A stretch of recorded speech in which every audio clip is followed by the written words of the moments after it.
Samantala, matagumpay na nailunsad sa Cavite ang bagong Pilipinas Serbisyo Fair. Aabot sa halos 1 bilyong pisong halaga ng tulong at serbisyo ang naipaabot. Si Mela Lesmora sa sentro ng balita. Maagang dumating si Fair rito sa Aguinaldo Shrine sa Kawit, Cavite. Yan ay para makilahok sa bagong Pilipinas Serbisyo Fair na isang proyekto ni Pangulong Ferdinand R. Marcos Jr. tampok ang iba't ibang tulong, serbisyo at programa ng pamahalaan. Sulit naman ang lakad ni Fed dahil sa siksik at umaapaw na mga biyaya rito. Marami po salamat sa inyo, mahal na Pangulong Marcos. Dahil po sa inyo, na ibababaan po ninyo sa lahat po ng mamayang Pilipino ang inyong programa. Pinangunahan ni House Speaker Martin Romualdez ang paglulunsad ng BPSF Caravan sa Cavite kasama ang halos 200 kongresista. Nagsilbi namang local host dito ang pamilya Revilla sa pangunguna ni Senador Bong Revilla. Sa totoo lang, ngayon lang nangyari yan sa ating bansa.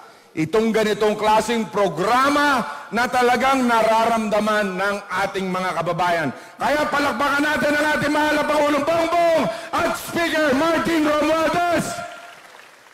Magtatagal ang bagong Pilipinas Serbisyo Fair hanggang bukas. Sa tala ng BPSF National Secretariat, aabot sa 120,000 beneficiaries ang inaasang mabibigyan ng tulong sa 2 araw na caravan at papalo naman sa halos 1 bilyong pisong programa at serbisyo ang handog dito. Naka-recess na kami ha, naka-break na kami ha. Dapat sila, umuwi na sila sa kanilang mga probinsya, sa kanilang mga distrito, pero nandito sila sa Kawit dahil mahal-mahal natin kayong lahat dito sa Kawit, sa Cavite.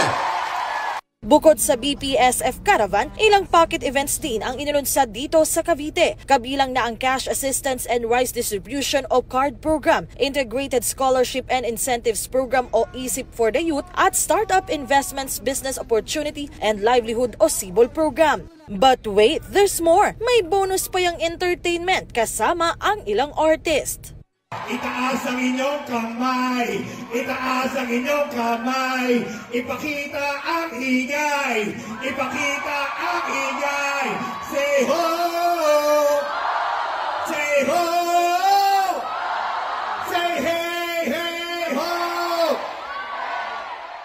Para kay BPSF National Secretariat Lead at House Deputy Secretary General Sofonias Gabonada Jr., maituturing na tagumpay ang BPSF Caravan at Pocket Events sa Cavite. Bagamat filing na ng Certificate of Candidacy sa susunod na linggo para sa eleksyon, pagtitiyak ng BPSF National Secretariat, hindi maapektuhan ang kanilang programa.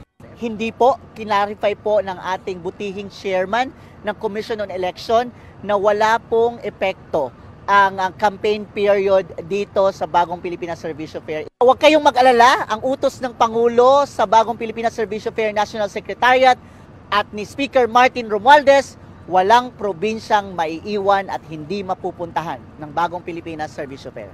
Mela Lesmora para sa Pambansang TV sa Bagong Pilipinas.